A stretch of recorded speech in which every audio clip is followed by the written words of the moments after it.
빌라델비아 교회를 이루는 성도들이 어떻게 서로 지체로서 겸손하게 한 마음으로 주님을 섬기고 성도들을 서로 섬기며 권면해야 하는 것에 대해서는 시리즈의 6권 이기는 자에서 다루었습니다. 교회는 그리스도를 향하여 정결함과 진실함, 단순함이란 뜻이죠. 그 진실함을 유지해야 합니다. 그렇게 하기 위하여는 무엇이든지 그리스도 안에 있는 덕을 함께 뜻을 같이 하여 권장해야 합니다. 반면에 만약 교회의 정결함이나 주님을 섬기는 것에 반하는 것들이 있다면 그런 것들은 거절해야 하겠죠. 이와 관련된 주님의 말씀을 살펴보겠습니다. 마태복음 7장 비판을 받지 아니하려거든 비판하지 말라. 너희의 비판하는 그 비판으로 너희가 비판을 받을 것이요 너희의 헤아리는 그 헤아림으로 너희가 헤아림을 받을 것이니라. 이 말씀에서 비판이란 판단하는 것을 말합니다. 여기서 판단하지 말라는 것은 모든 판단을 유보하라는 것이 아니죠. 어떤 경우에 판단을 해야 할 것인가에 대해서는 추후에 상고할 것입니다. 다만 모든 것을 판단하시는 분은 주님이심을 우리는 알아야 할 것입니다. 주님께서 모든 것의 최종 판단자이심을 모를 때 우리는 자칫 주님의 위치에 서서 다른 이들을 판단할 위험이 있습니다. 그러한 자는 자신의 눈에 있는 들보를 깨닫지 못하고 남의 티만을 보고 쉽게 판단을 하게 되죠. 그러한 자는 자신은 다른 성도와 다르게 도덕적으로 우월하다고 생각하고 다른 이들을 경시하거나 고쳐주려는 자세를 취하게 됩니다. 그렇게 되면 자신의 눈에 있는 들보를 깨닫지 못하고 남의 티만을 보고 쉽게 판단을 하게 되죠. 갈라디아서 6장 형제들아 사람이 만일 무슨 범죄한 일이 드러나거든 신령한 너희는 온유한 심령으로 그러한 자를 바로잡고 내 자신을 돌아보아 너도 시험을 받을까 두려워하라. 그렇다고 해서 우리가 남의 눈의 티를 그대로 놔두라는 말씀은 아닙니다.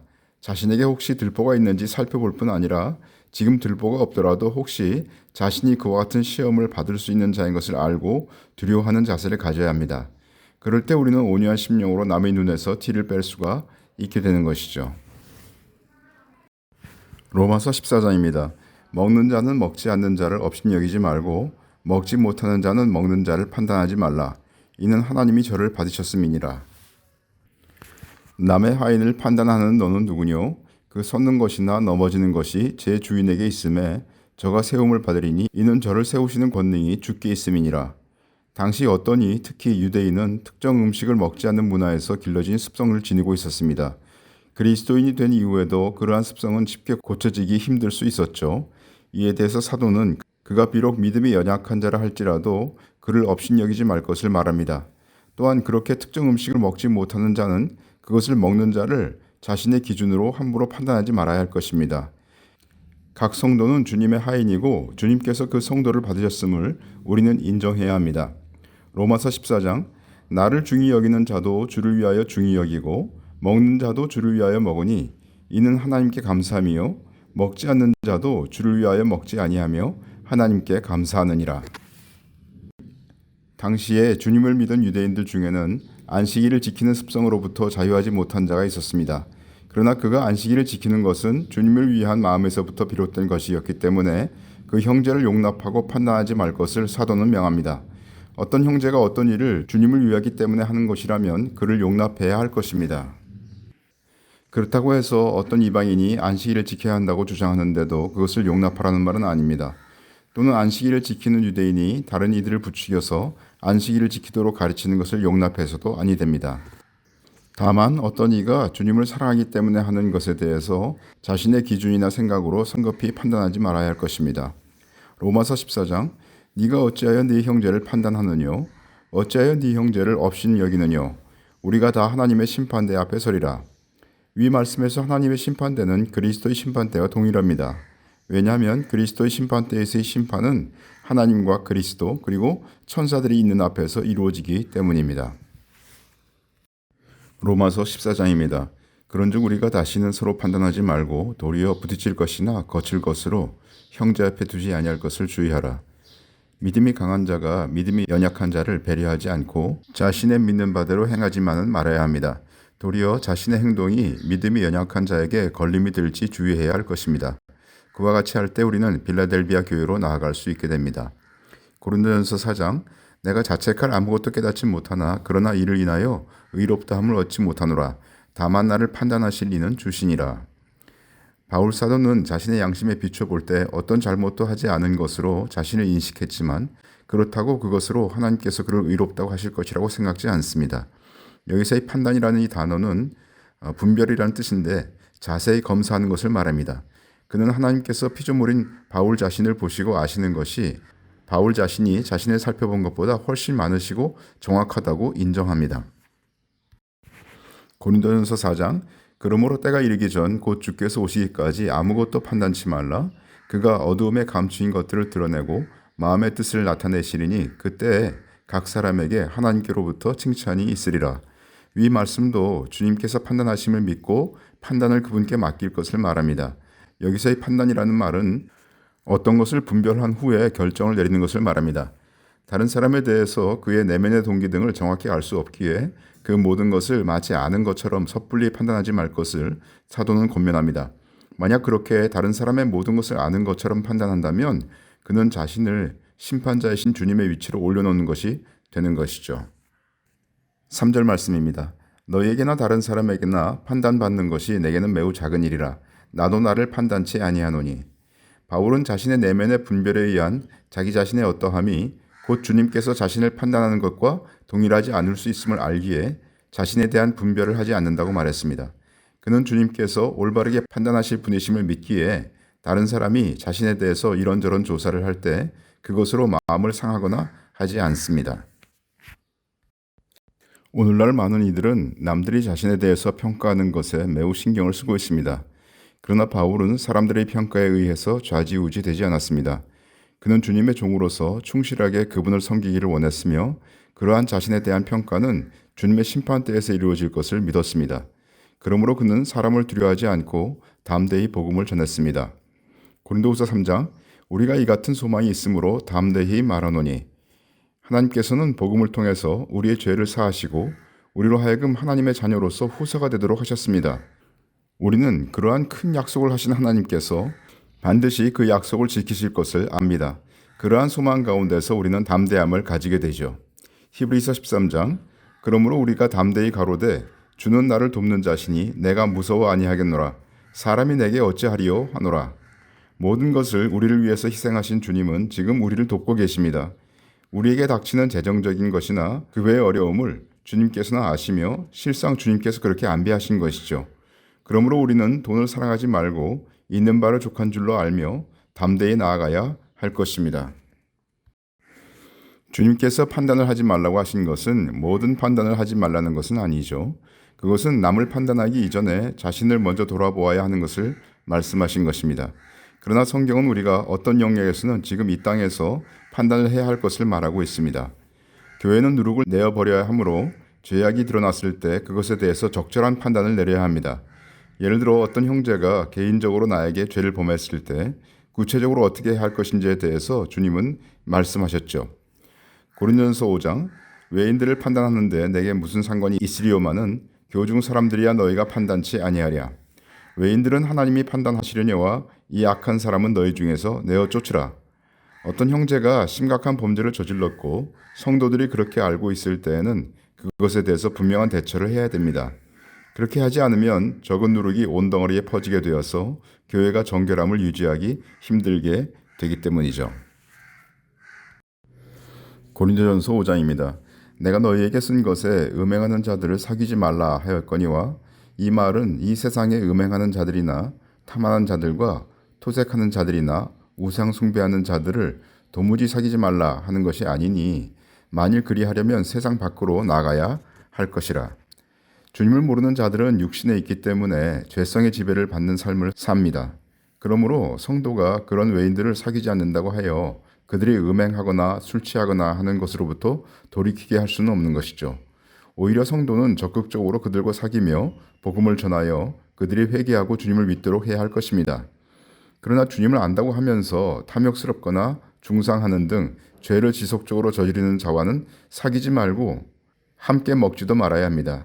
그러한 자들로 인해 주님의 이름이 이방인 중에서 모독을 받을 수 있기 때문에 교회는 그들과의 관계를 끊어내는 판단을 해야 합니다. 로마서 16장입니다.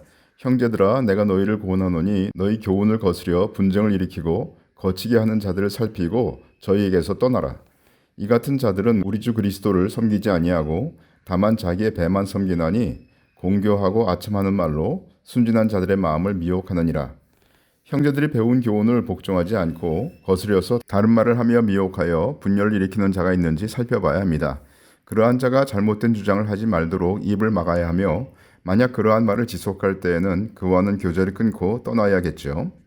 특히 그러한 자들이 하는 말이 유창하고 설득력이 있고 또한 멋있게 들린다 할지라도 그것이 주님의 교훈과 배치되는 것이면 거절해야 합니다. 오늘날 세상의 학문으로 단련된 자들이 세상의 이치로 주님의 말씀을 해석하면서 설득력 있게 사람들에게 접근하고 있습니다. 교회는 이러한 것에 미혹되지 않도록 주의해야 할 것입니다. 골로새서 2장입니다. 누가 철학과 헛된 속임수로 너희를 노략할까 주의하라.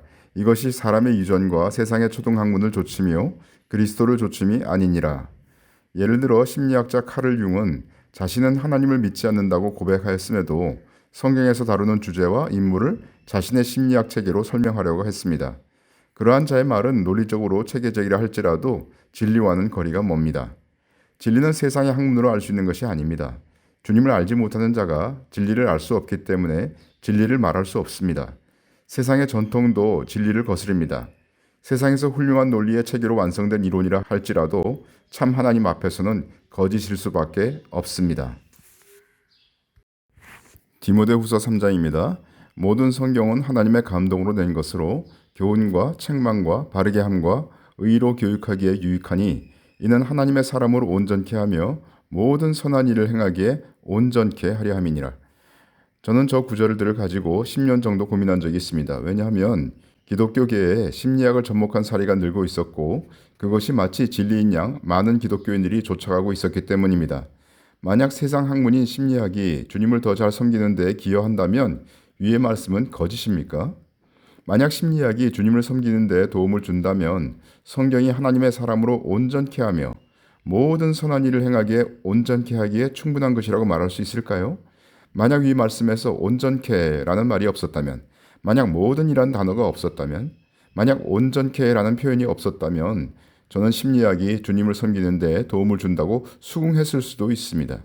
그러나 성경이 무한 하나님의 말씀이라고 믿는 저로서는 성경의 한 단어도 무시할 수 없었습니다. 많은 숙고 끝에 저는 성경만이 하나님의 사람을 온전케 하는 유일한 책임을 인정하였습니다. 계시록을 강의할 때 계시록에 나오는 날짜를 문자 그대로 봐야 하는지에 대해서 어떤 이가 저에게 질문하였습니다. 예를 들어 계시록에서의 하루는 24시간이 아니라 1년을 뜻하는 것이라는 해석이 있죠. 다니엘서 9장 메대 족속 아하수에로의 아들 다리오가 갈대아 나라 왕으로 세움을 입던 원년 곧 그 통치 원년에 나 다니엘이 서책으로 말미암아 여호와의 말씀이 선지자 예레미야에게 임하여 고하신 그 년수를 깨달았나니 곧 예루살렘의 황무함이 70년 만에 마치리라 하신 것이니라. 다니엘이 예레미야가 예언한 것을 보고 위와 같이 깨달은 때는 다리오 왕이 즉위한 BC 538년이나 536년 경이었습니다. 아래의 구절들이 예레미야가 70년에 관하여 예언한 것들이죠. 예레미야서 25장 11절 이 온 땅이 황폐하여 놀램이 될 것이며 이 나라들은 70년 동안 바벨론 왕을 섬기리라. 예레미야 29장 10절 나 여호와가 이같이 말하노라. 바벨론에서 70년이 차면 내가 너희를 권고하고 나의 선한 말을 너희에게 실행하여 너희를 이곳으로 돌아오게 하리라. 유다가 바벨론의 느부갓네살 왕에 의하여 처음 바벨론으로 잡혀간 때는 BC 606년에서 604년경이라고 알려져 있습니다. 다니엘은 자신이 이것을 깨달은 때가 거의 하나님께서 말씀하신 70년이 다 찬 때임을 깨달았습니다. 실제로 고레스 왕은 BC 536년에 예루살렘의 성전을 건축하기 위해 유다 백성들을 예루살렘으로 돌려보내는 영을 내렸습니다. 다니엘서 9장 내가 금식하며 베옷을 입고 죄를 무릅쓰고 주 하나님께 기도하며 간구하기를 결심하고 다니엘은 그것을 깨달았을 때 회개하며 기도하였습니다. 그때 하나님께서는 천사 가브리엘을 보내셔서 70일에 관한 예언을 주셨죠. 이제 그 70일의 중에 69일에는 지나가고 한 일에 곧 마지막 7년 언약의 기간이 남아 있습니다.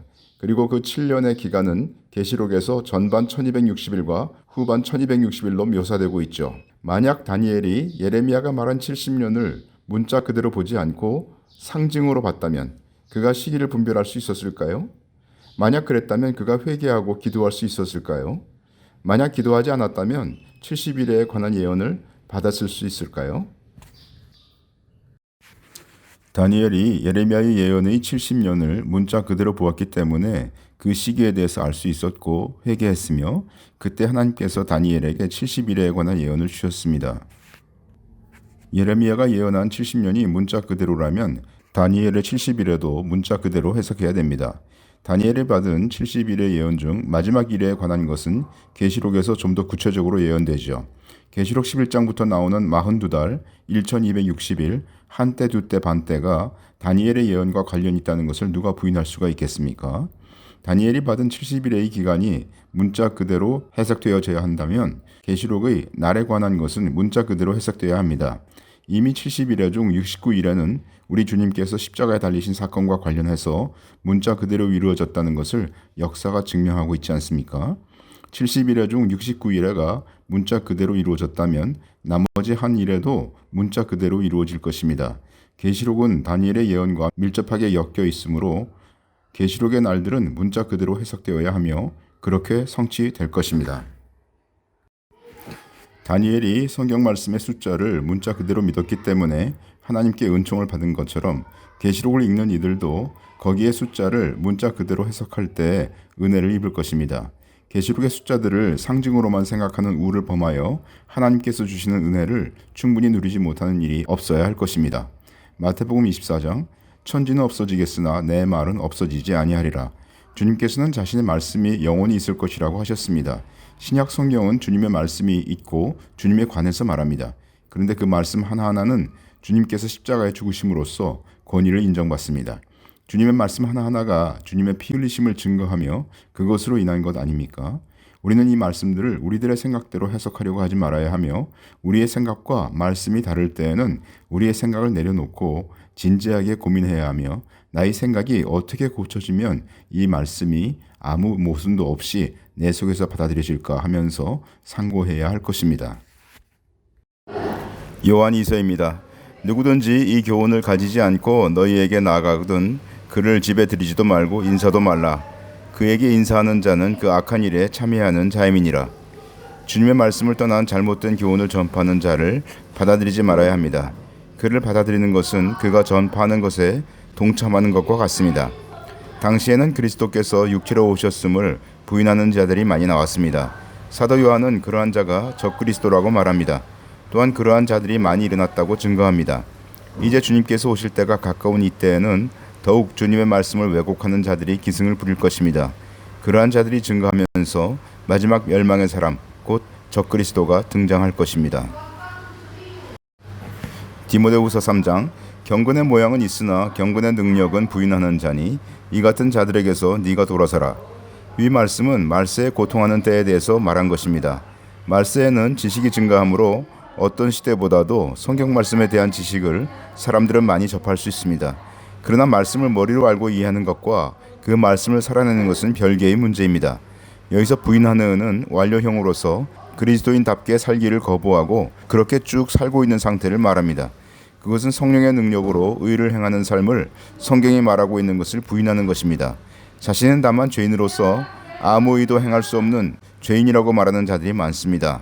그들은 겸손한 척하지만 실상 주님께서 우리를 사셔서 거룩하게 하시고 의를 행하도록 하셨다는 것을 부인하는 것이죠. 말씀을 지식적으로 안다고 해서 그가 정말로 거듭난 그리스도인이라고 말할 수 없습니다. 또는 거듭난 자라고 할지라도 그가 지속적으로 말씀을 따라 살기를 거부하면 교제를 단절해야 되겠죠. 성도가 죄를 미워하고 죄를 짓지 않는 생명을 가졌다면 그리고 실제로 그렇게 습관적으로 죄를 짓지는 않는다면 그러한 성도에게 율법이 필요합니까? 디모데전서 1장 알 것은 이것이니 법은 옳은 사람을 위하여 세운 것이 아니요 오직 불법한 자와 복종치 아니하는 자며 경건치 아니한 자와 죄인이며 거룩하지 아니한 자와 망령된 자며 아비를 치는 자와 어미를 치는 자며 살인하는 자며 율법은 옳은 사람을 위하여 세운 것이 아니라 오직 불법한 자들을 위한 것임을 성경은 말합니다. 그러므로 주님께서는 십자가에서 율법을 폐하셨으며 그리스도인은 율법에서 벗어남이 확실합니다. 갈라디아서 5장 너희가 만일 성령에 인도하시는 바가 되면 율법 아래 있지 아니하리라. 육체의 일은 현저하니 곧 음행과 더러운 것과 호색과 만약 어떤 이가 아직 자신은 율법 아래 있어서 율법을 쫓아서 산다고 한다면 그는 죄를 짓고 있는 자임을 스스로 고백하는 것이죠. 비록 그의 겉모습은 율법을 지키는 것처럼 선량하게 보일지는 몰라도 율법 아래 있는 자는 육체의 열매를 맺는다고 성경은 말하고 있습니다. 갈라디아서 6장 자기의 육체를 위하여 심는 자는 육체로부터 썩어진 것을 거두고 성령을 위하여 심는 자는 성령으로부터 영생을 거두리라. 주님을 믿은 이가 율법 아래 자신을 놓게 되면 범법을 하게 됩니다. 율법을 행하라고 하면 좀 더 나은 사람이 될 것이라고 많은 이들은 생각하지만 성경은 실상 그 반대를 말하고 있죠. 갈라디아서 2장 만일 우리가 그리스도 안에서 의롭게 되려 하다가 죄인으로 나타나면 그리스도께서 죄를 짓게 하는 자냐? 결코 그럴 수 없느니라. 만일 내가 헐었던 것을 다시 세우면 내가 나를 범법한 자로 만드는 것이라. 주님을 믿은 갈라디아 교회의 성도들은 율법을 끌어들였는데 그 결과 더 성결한 삶을 산 것이 아니라 범법하는 자들이 되었습니다. 오늘날 많은 이들은 율법이 자신이 죄를 짓지 않도록 할 것이라고 생각하지만 자신의 내면에서 스스로 범법하고 있다는 것을 직시해야 할 것입니다. 성경은 사람의 내면에서 일어나고 있는 일을 정확히 말씀하고 있습니다. 디모데전서 6장입니다. 누구든지 다른 교훈을 하며 바른 말 곧 우리 주 예수 그리스도의 말씀과 경건에 관한 교훈에 창념치 아니하면 저는 교만하여 아무것도 알지 못하고 변론과 언쟁을 좋아하는 자니 이로써 투기와 분쟁과 회방과 악한 생각이 나며 마음이 부패하여지고 진리를 잃어버려 경건을 이익의 재료로 생각하는 자들의 다툼이 일어나느니라. 위 6절에서 다툼이라고 하는 것은 서로 아무 진전이 없이 시간만 가는 논의를 하면서 서로 마찰이 있는 것을 말합니다. 진리를 잃어버렸다고 하는 것은 완료 시제로서 그들이 이전에 진리를 가졌었으나 지금은 그렇지 않다는 것을 말합니다. 경건을 이익의 재료로 생각한다는 것은 경건이 이익을 얻는 수단이라는 뜻으로 종교를 생계의 수단으로 삼았다는 것입니다. 그러한 자들은 참된 종교를 믿는다면 재산이 증식될 거라고 말합니다. 세상적인 번영을 얻는 것에 도움이 되는 어떤 길도 종교가 뒷받침해줘야 된다고 말합니다. 그들은 종교가 사람들이 바라는 것을 얻는 데 도움을 줄 수 있는 것이라야 하며 그렇지 않다면 참된 종교가 아니라고 합니다. 오늘날의 번영 신학에 대해서 성경이 이미 말하고 있는 것이 아닙니까? 또한 사람들로 하여금 종교는 그들의 이익을 증대시키는 수단이라고 생각하게 합니다. 어떤 이가 주님을 믿었는데 이익이 줄어들었다면 그들은 무언가 그가 잘못되었다고 생각합니다. 위 말씀이 디모데전서 6장 1절로부터의 상전과 종과의 관계 뒤에 써 있는 것으로 보아서 아마도 이러한 자들은 당시의 제도가 종을 가난한 상태에 묶어두는 것이라고 생각하며 그것은 참된 종교에 반하는 것이라는 사상을 가르쳤을 것이라고 추정됩니다. 그리하여 사회적으로 약자의 입장을 유지하려고 하는 체제는 기독교의 참된 본질과 배치된다고 말합니다. 그러한 가르침은 종들로 하여금 주인들에게 불만을 품도록 하였습니다. 이러한 사상은 오늘날의 기독교 사회주의 사상이 아니겠습니까? 어떤 사본에는 그 뒤에 그러한 자들에게서 갈라서라고 되어 있습니다. 그러한 말씀이 없더라도 우리는 그러한 자들과 함께 사역할 수 없으며 갈라서야 할 것입니다. 주님을 믿지 않는 세상은 정죄되었습니다. 주님께서 다시 오실 때까지 세상은 점점 더 악하여질 것입니다. 그러므로 세상은 마치 항해 중에 파손된 선박과 같습니다. 사람들은 여러 정치, 경제 등의 묘수로 그 배를 고치려고 하지만 그 배는 점점 계속 침몰 중입니다. 그리고 성경은 그 배를 우리 인간이 고칠 수 없다고 말합니다. 마태복음 19장 예수께서 가라사대 내가 진실로 너희에게 이르노니 세상이 새롭게 되어 인자가 자기 영광이 보좌에 앉을 때에 나를 좇는 너희도 12 보좌에 앉아 이스라엘 12지파를 심판하리라. 많은 이들이 그 배를 고치려고 성경의 말씀을 빌면서 여러 가지 주장을 합니다. 기독교 사회주의 사상도 그 한 행태이죠. 그러나 주님께서 오셔서 세상을 새롭게 하시지 않는 한 그 배는 고쳐질 수 없습니다. 그러므로 우리 거듭난 그리스도인들은 그 배를 고치려는데 너무 많은 시간과 에너지를 쓰지 않도록 조심해야 할 것입니다. 로마서 13장 또한 너희가 이 시기를 알거니와 자다가 깰 때가 벌써 되었으니 이는 이제 우리의 구원이 처음 믿을 때보다 가까웠음이니라. 이 말씀에서 시기라고 하는 것은 어떤 특정한 기간을 말하는 것으로 주님께서 오실 날이 점점 더 가까이 온 것을 말합니다. 그러므로 우리는 깨어서 의를 행하고 죄를 짓지 말아야 할 것입니다. 골로새서 4장 외인을 향하여서는 지혜로 행하여 세월을 아끼라. 위에서 아끼라는 이 말은 속량하라는 뜻으로 기회를 사라는 뜻입니다.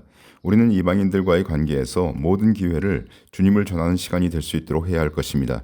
조금 있으면 주님께서 오심으로 때가 악한 이 때에 다른 것, 곧 파손한 배를 고치는 것으로 분유하지 말고 주님의 말씀을 듣고 전하는 데 진력해야 할 것입니다. 데살로니가 후서 3장 6절입니다. 형제들아 우리 주 예수 그리스도의 이름으로 너희를 명하노니 규모 없이 행하고 우리에게 받은 유전대로 행하지 아니하는 모든 형제에게서 떠나라. 바울은 말뿐만 아니라 편지로도 교회가 지켜야 할 것을 명했습니다. 여기서 규모 없이라고 하는 말은 군대에서 병사들이 대열을 벗어나는 것처럼 무질서하게 행하는 것을 말합니다.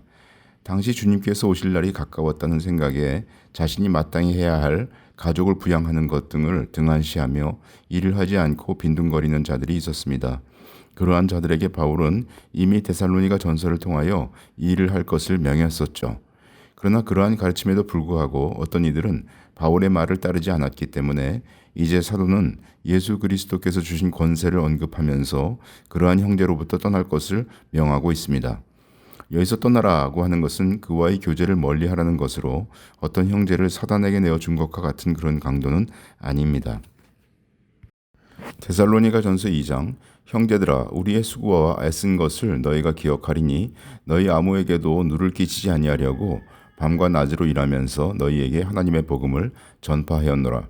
바울이 얼마나 복음에 아무 장애가 없도록 하기 위하여 조심하였는지를 알 수 있는 대목입니다. 데살로니가 후서 3장 8절에서도 밤과 낮으로 일함으로써 아무에게도 누를 끼치지 아니하려고 했다고 사도는 말하고 있습니다.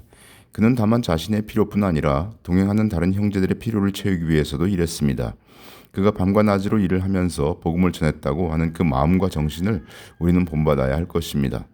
데살로니가 후서 3장 우리에게 권리가 없는 것이 아니요 오직 스스로 너희에게 본을 주어 우리를 본받게 하려 함이니라. 바울은 다시 권리를 포기함에 대해서 말합니다. 그는 마땅히 사도로서 경제적 도움을 받는 권리가 있었으나 그 권리를 사용하지 않았습니다. 그것은 성도들에게 본을 주기 위함이었으며 또한 그렇게 함으로써 그리스도의 심판대에서 상을 얻기를 원했기 때문이었습니다. 데살로니가 후서 3장입니다. 누가 이 편지에 한 우리말을 순종치 아니하거든 그 사람을 지목하여 사귀지 말고 저로 하여금 부끄럽게 하라. 그러나 원수와 같이 생각지 말고 형제같이 권하라.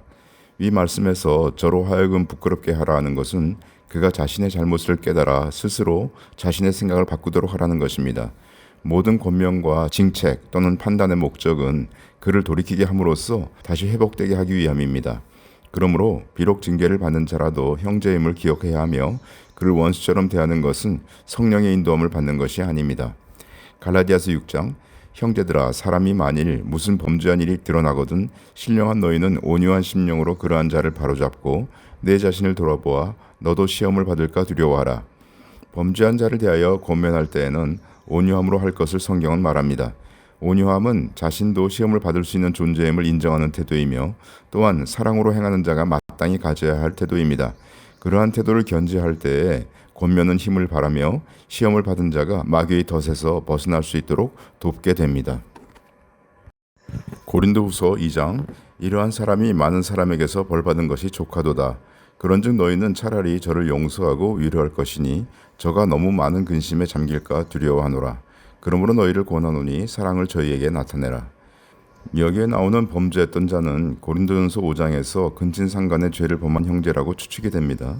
사도의 지시대로 교회는 범죄한 형제와의 교제를 끊었고 그는 벌을 받았습니다.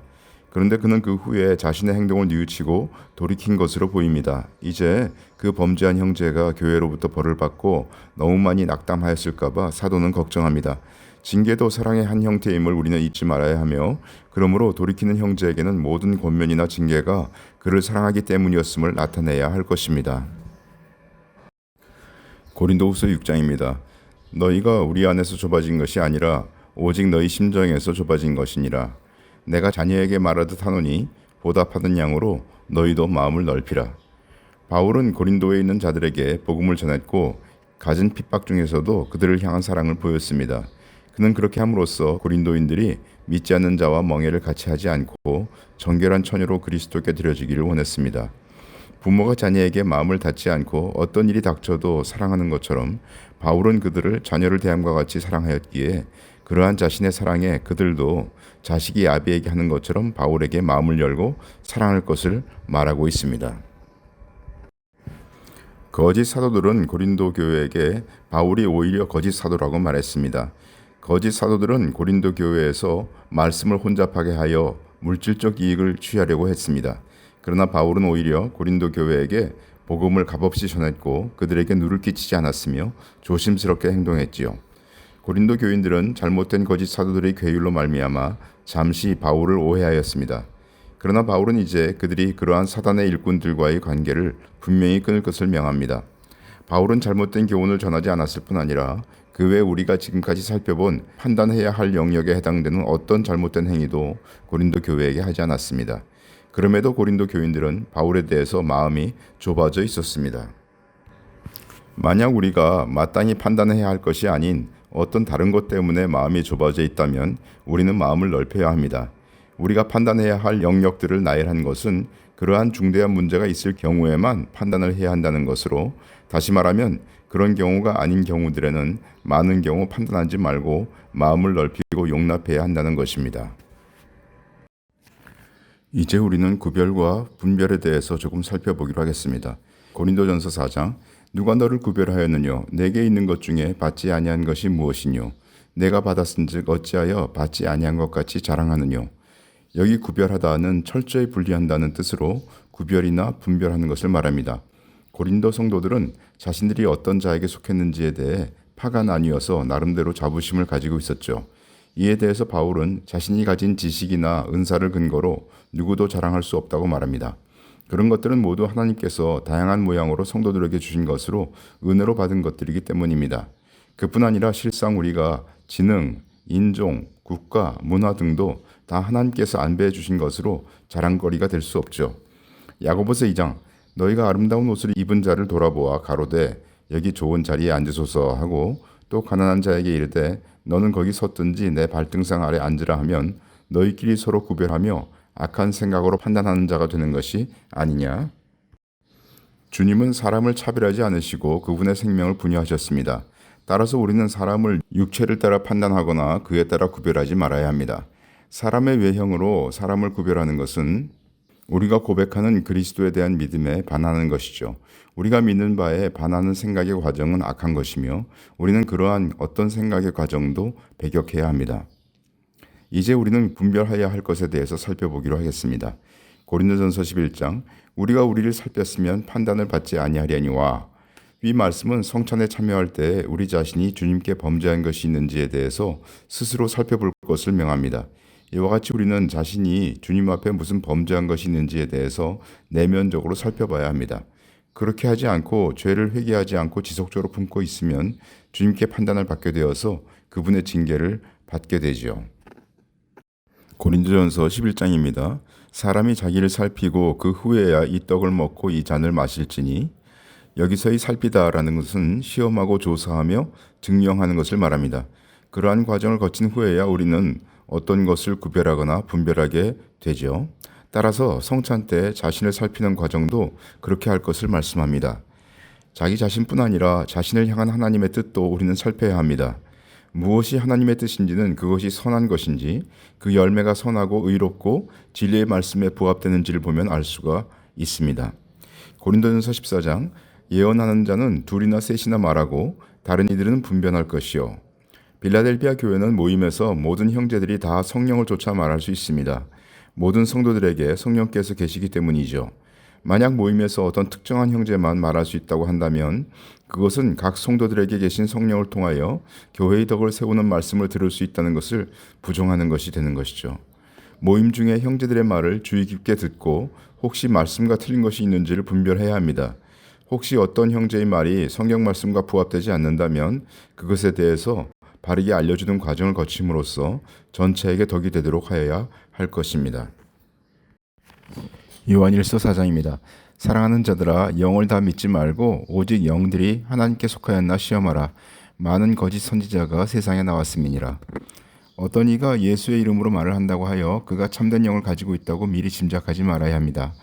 이름은 예수라고 하여 같을지 몰라도 다른 예수가 있을 수 있으며 다른 영이 있을 수 있기 때문입니다. 에베소 교회는 자칭 사도로 하는 자를 시험하여 그 거짓을 드러내었습니다. 그렇게 하기 위하여는 우리는 하나님의 말씀에 정통해야 하며 성령의 인도하심에 민감해야 합니다. 많은 말들이 맞더라도 중요한 진리를 흩뜨리려고 한다면 우리는 그것이 잘못된 영임을 알아야 합니다.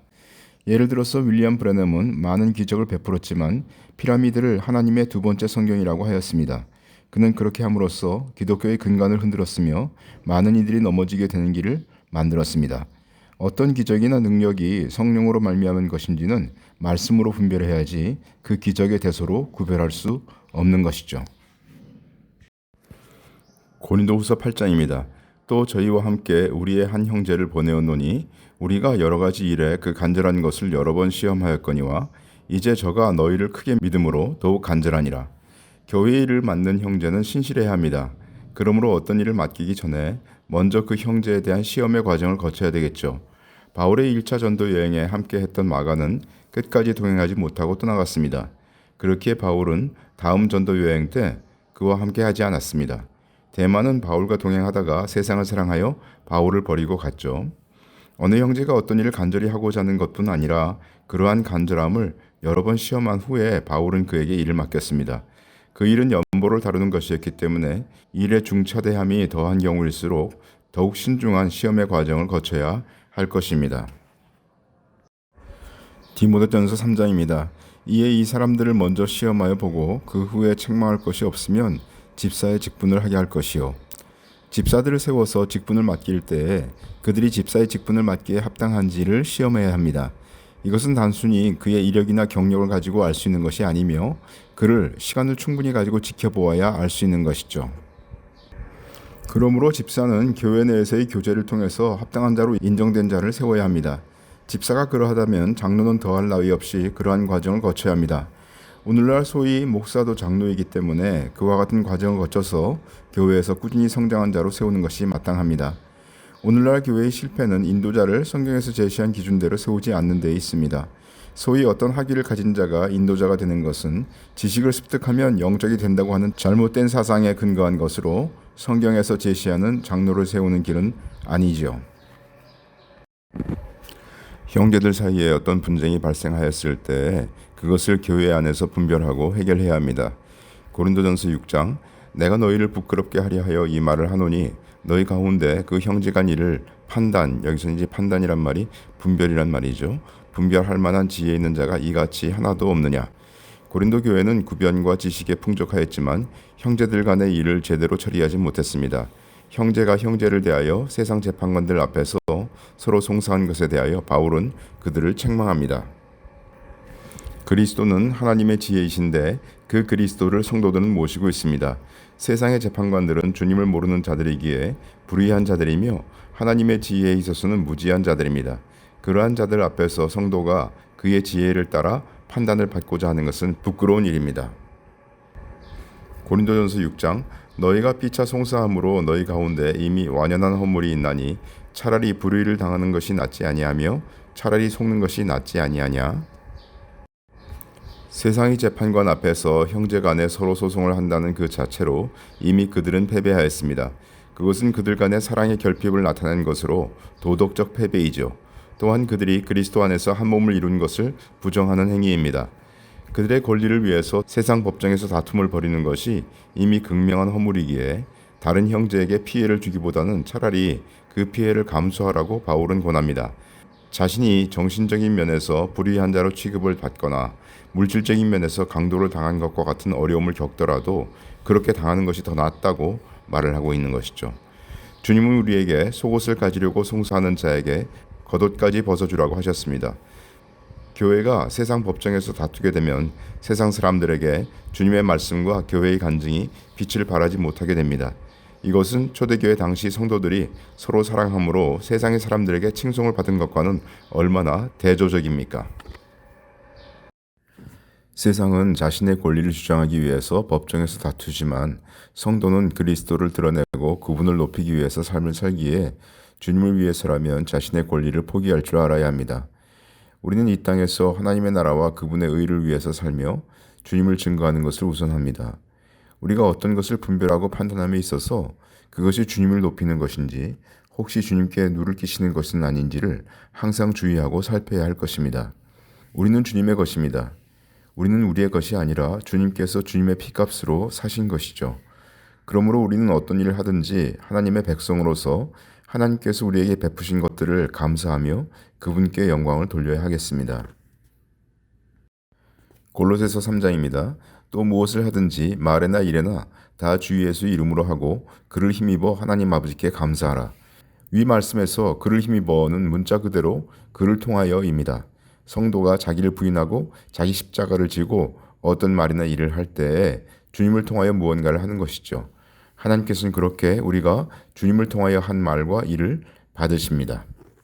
어떤 말이든지 어떤 일이든지 주님께서 뜻하시는 바를 분별하고 주님께서 공급하시는 힘으로 하도록 그분을 의뢰하며 그분을 위하여 해야 할 것입니다.